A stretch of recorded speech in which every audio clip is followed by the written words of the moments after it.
Hey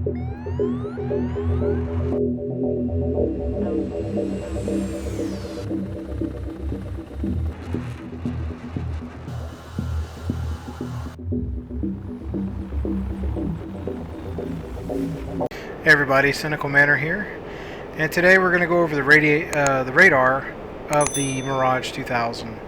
I had done a previous video on that. Honestly, it's crap. Don't watch it. Hopefully this will be a better video. I kind of threw the other one together and then realized I didn't know what I thought I knew. So I've done research on it, and I think I know more now and maybe can help you out. So we're going to go on the left hand panel, which is going to be the radar settings, and then we'll talk about the radar screen. So first thing, we're going to go over here to the left and we're going to explain everything. So we'll lock the old head track there, and this is your radar switch. So all the way up it's off. You have warm up, which you would normally do on the ground to get everything warmed up.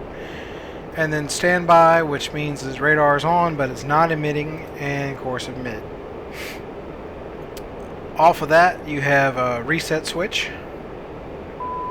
You have a radar channel A and B, and a validation. So if you change those around, it would validate whatever channel you selected. This is not, they do move, but this is not implemented in this aircraft. Okay. This radar Doppler reject switch, it's going to be on automatic when you get in the aircraft. You can go up with it, and basically what that does, if we look at the radar, that's going to filter out everything, all the ground clutter in there. If you go to automatic, it's going to put some ground clutter in there, but not a whole lot. And if you go all the way to without, these are filters by the way, it's going to put a lot of ground clutter in there. You can see a bunch of stuff start to populate. And we'll go out to 40. That way we can really get it populated here. 40 degrees, look at all that. That's not aircraft, that's just ground clutter. So we'll go back to the automatic mode and you'll see the big difference here. Let it sweep 2 times and then it'll clear. Now these are aircrafts, these two here. Okay? So, and you can do all the way up with, that's going to be getting rid of all the ground clutter, but I'm going to leave it in automatic for today's video. Okay, so we're going to come out of octopause so we can move the throttle up, get that out of the way, and we'll go back to octopause. Alright, so a couple other things here. We have 2 buttons. One's going to be DEC mode, the other one's going to be VisU. We'll go over those in a moment. You've got your PPI and your B mode scan. So we're in PPI now. You can see it's rounded over. We're at a 60 degree scan. 60 is going to be out here, these lines here. 30, and then in the middle of that would be 15, and we'll go over that in just a second. If you go to B mode, that's this. It's going to square it up, your radar. You know, this is more like a more modern fighter like the F-15 or something in that manner. But keep in mind that when you switch this over to B-scope mode, you're stretching your limits of your radar. So this is all stretched out, so you might miss some things that are in here because the radar is curved. Think about the front of the aircraft, how that nose is curved there. That's why your radar is curved like that, because you're picking up ranges 60, 30, 15, and 0. So it's scanning across. Okay. This is your declutter mode here. That's called the hardened clutter gate. Anyway, if you want to clear the, say you got some kind of contact is just ground clutter, you can hit that mode and clear that off. You've got an ANG and an Alt. We're in ANG mode right now. And I believe that's represented by the no, I'm sorry, it's not. HFR is the switch. We'll go over that in just a second. But if you notice, this is our TDC slew here. We're looking at 27,000 feet of altitude and 1,000 feet of ground. Now if you scroll it down, we're looking at 15,000 altitude and 6,000 feet. if we go back to 20 degree scan, 10 degrees, it changes. So if we did, say we're looking at 80 miles, nautical miles out, we're looking at 43,000 feet altimeter, down to -4, so down past the ground here. I generally leave it in 40 because the range of the missiles that this airplane carries just won't go past it. If I'm on a multiplayer server, I may go out to 80, 160, 320. 320 is pushing it, 160 is really pushing it, 80 is kind of where I stay, 80 to 40. And I've got that bound to my HOTAS, or my throttle. But here's the range if you want to go up. Say we're at 320, come back down, we're up 20, so we'll keep it at 40. Okay, moving along, this is your memory switch. It's on N, so N basically means let's clutter it up here. Let's go without, and we'll get a lot of clutter on here. So as soon as it sweeps, this clutter is going to disappear. If you turn it to the R mode, it's going to sweep twice before that clutter disappears. See? Takes a little bit. So it kind of, that's your memory setting. So you can play around that and see which one you like. Alright. Now HFR is what we're in. It's basically a fast moving target. You can go into the middle, which kind of does best of both worlds here. And what it does, let's go out just a fuzz.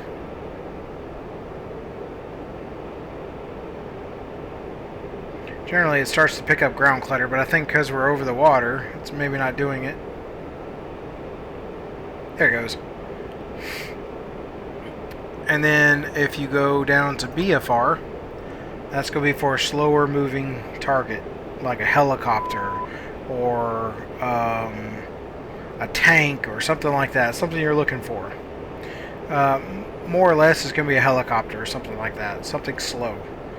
And you could still lock it up with this, moving your TDC around. Okay? So we'll put that back in HFR. This is your bar scan, 4, 2, and 1. 1 bar, it's going to scan quickly. It's going to pick up targets quickly. But notice on your elevation here, 31,000 down to 11,000. So we lost a lot of radar range. You go up to 2 bars. It's going to scan moderately quick. You can see a little bit more. You can go down to 7,000 feet while upping it to as far as you need, but you start to drop after 40. Or you can keep it in 4 bar. Generally I keep it in 4 bar unless I'm really looking for something, then I'll go to 2 and sometimes even 1. Okay? So the next switch down is going to be your scan selector. So we're in 60. Like I said, there's your 60 marker, 30, 15 is kind of in the middle, it's not marked. So 30, that's what 30 looks like. See, it shortened it up. And 15, it's going to be even shorter. Okay. And I usually just always leave that in 60. Alright. So that's kind of a basis of the controls here on the left and how to work those. One thing we did want to talk about was the radar screen here. So there's a couple things you can do. This is your brightness knobs. Different things, like that's your scan horizon. This one does all your little gadgets and things like that, your vectors and things like that. This one does the whole thing, and this one does the lines, the scan lines. So you can take those out if you want to. It's up to you. Um, this here on the left, this is your target data. So if you right click on that, you'll see that here we have the target data. And just say we had something, oh, I don't know, 100 miles away, and we wanted to, or 150 miles away, and we wanted to go after it. So what you would do is, you would just say it's in relation to waypoint 1. It's at 1. This is going to be your target range. Just say they're, I don't know, 100 miles out. This one's their bearing. They're at, I don't know, 290. This one is going to be your target heading. So say your relation to them is going to be, I don't know, 40. Your altitude, target's altitude, we'll say they're at 10,000 feet.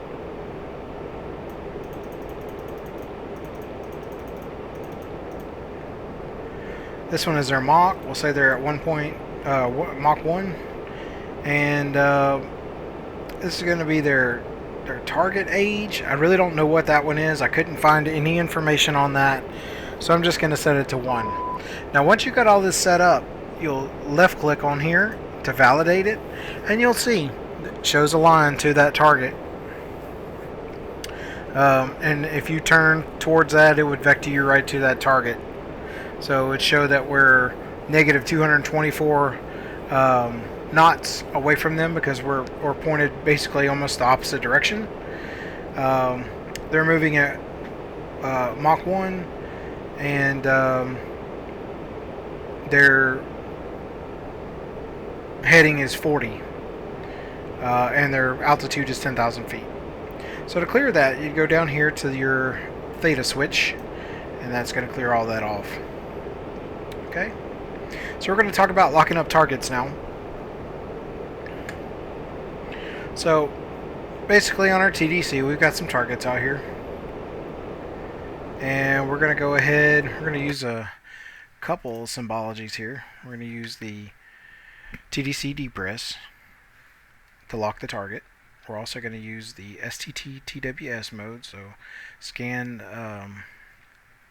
single target tracking or track while scan.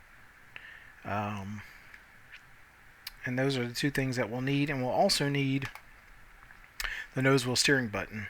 That's going to be our interrogation switch for our IFF. Okay, so you'll look over to the right, and there's two ways to do this. This is your IFF switch. All the way to the left is off. To the middle is one section. So like we're here, we hit it, you see how it dotted lines here, and then it interrogated just that section. If we did it over here, it's just going to interrogate that scan azimuth. But if you go to the right all the way and you do it, it's going to interrogate everything. Now notice when we scanned here, there was a diamond. Scan it again. See that diamond pop up? This is a friendly aircraft. These aircrafts here did not show a diamond. We'll interrogate them again. So those are they're unfriendly.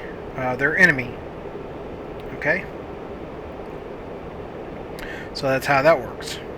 So what we'll do is we'll lock them up. Actually, let's lock up our friend here. So we hit the enter, or not the enter button, but the target lock. Okay? Now, we don't have any air-to-air weapons selected on our HUD, but if we did, we'd have more information, and we'll go over that in just a second. Now you can see this target is at 20,000 feet. He is turning towards us. He's actually turning. He's 5 degrees off to our right. Now he's 10 degrees off to our right, 15. So he's making a left-hand turn. Okay. And just gives you a little information about it. Now if we hit the STT button, that's going to put him in a single target tracking. And because he's beside us, or he's turned away from us, it may not get an identification. try to identify him again. And it didn't give us anything.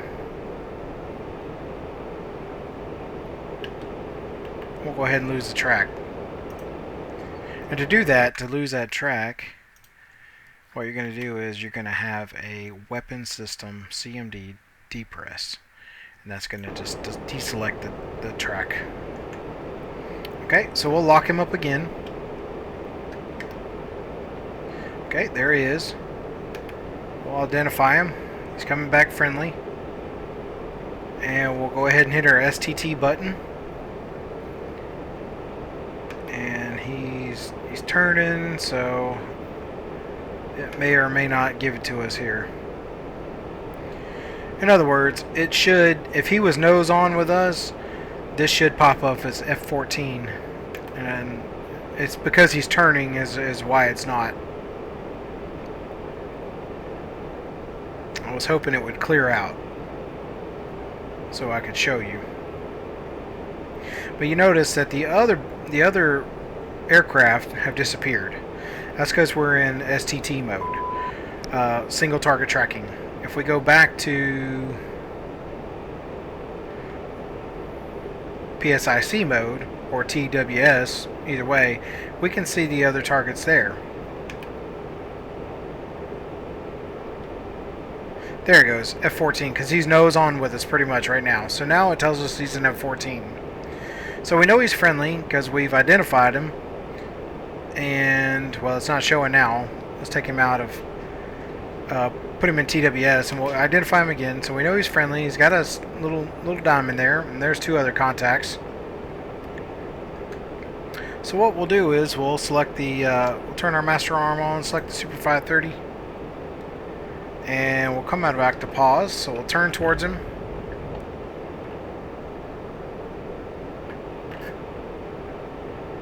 And we've lost him, you see?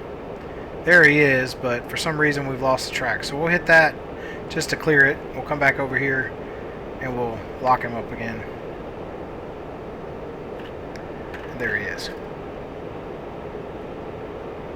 Alright, so here he is. We still just say we missed all this interrogation down here. Well, let's interrogate him again.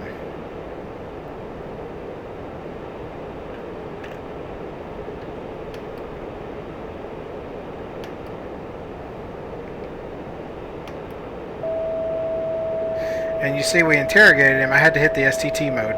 But we interrogated him. We'll do it again. And it's got a line under the box with an A.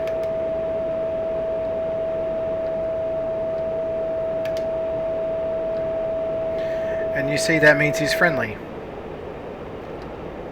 So we don't want to fire at him. Okay?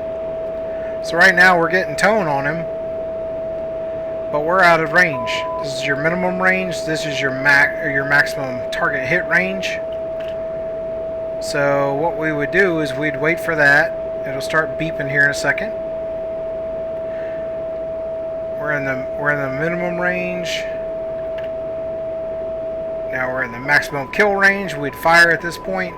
When it gets to this line, we're at the basically out of range, or we're too close to target. Okay? So we're going to deselect him. We're going to go ahead and it's going to remember where he was, so we're just going to clear that out.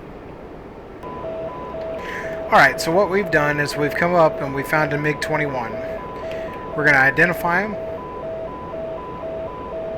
There's no A in the box, so we're good to fire, so we're going to go ahead and fire on him now.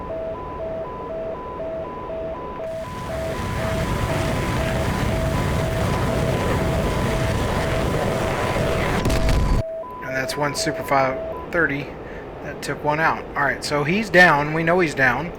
We're going to clear him. We don't want him on the radar. And there he's going down right there. Okay. So we'll go over, we'll deselect this. Let's go to the magic.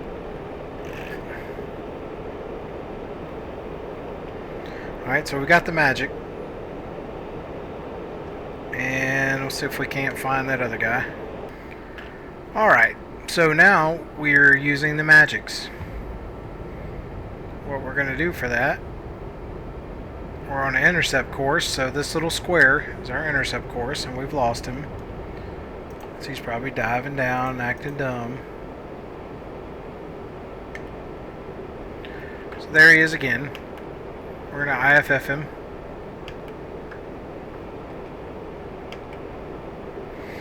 And he comes back as nothing. So what we're doing is, right here where this cross is, and the Maverick, or the Magic, basically the same, not the same, but on the Magic, that's where our seeker head of our missile is looking. So what we're going to do is we're going to hit the Magic Slave designation, or the INS position update button, and that's going to move that seeker head to track that target with our radar.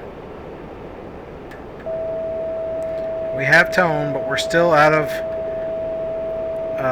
maximum kill range, so we want to just follow him.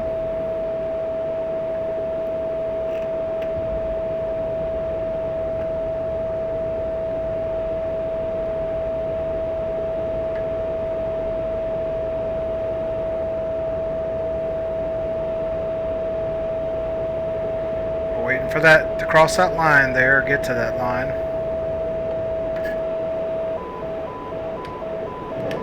Fox 2. Boom, and that's a hit.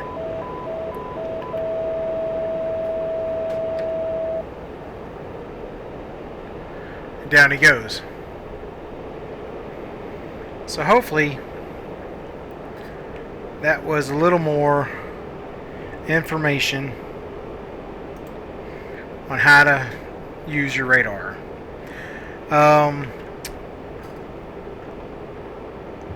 On locking up targets and things like that. Now the next couple things we'll go into is more of to help us out in flying. Okay, so hopefully that helps you out with learning how to use the radar a little bit better. Now we still have 2 buttons left to go to show on our radar. Okay, so the first one's going to be our DEC button. And what that is that's basically a mapping system for, say you're flying in very poor conditions and you don't know if you're going to hit something like these mountains in front of us. Okay, so what this does is this puts us at 1,500 feet, and anything in red is a danger to us. So anything in red we need to be above 1,500 feet or we're going to run into it. And as we fly, I'll show you that. As we fly, we'll start climbing. We're at 6,100 feet.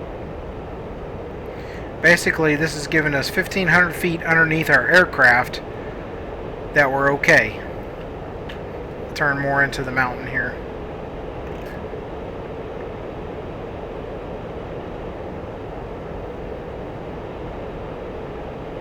So you notice it's still red. We'll start pulling. And as we go up in altitude, you notice that there's less red. And so we're safe to fly. We could level out right now. We'll level. Matter of fact, we'll turn on our altitude here. So we'll be level. And this is telling us that we have 1,500 feet of clearance underneath our aircraft to clear these mountains. You see it's scanning. And this only goes 10 miles out. So it's scanning and telling you that, hey, we're okay. We're not going to, this is a terrain warning system. We're not going to run into anything. Okay? So the other feature is the Visu mode. And Visu is basically a mapping system of terrain to help you pick out ground targets. Now, to active pause here. Let me come back. Alright, so we're in Visu mode. We'll continue flying. And you can, there's a switch here. It's your gain switch. You can brighten it. It'll take a sweep or two to get that.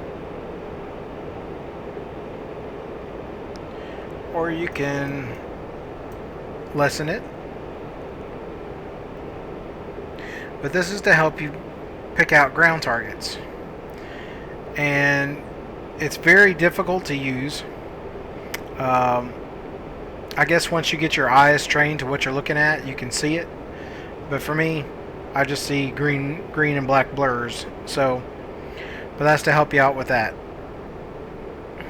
Okay. So, hopefully this is a better tutorial than last time on how to use the radar in the Mirage. I know I probably did a little quick, but it's a lot of stuff to get in there. It's a lot to remember technically and tell you about, but overall this should be a pretty good basis on where to start. So hopefully that was helpful for you. Remember to like and subscribe. I'm sorry about the first video. Hopefully this one's better for you and will help you out. We'll see you later. Have a good one.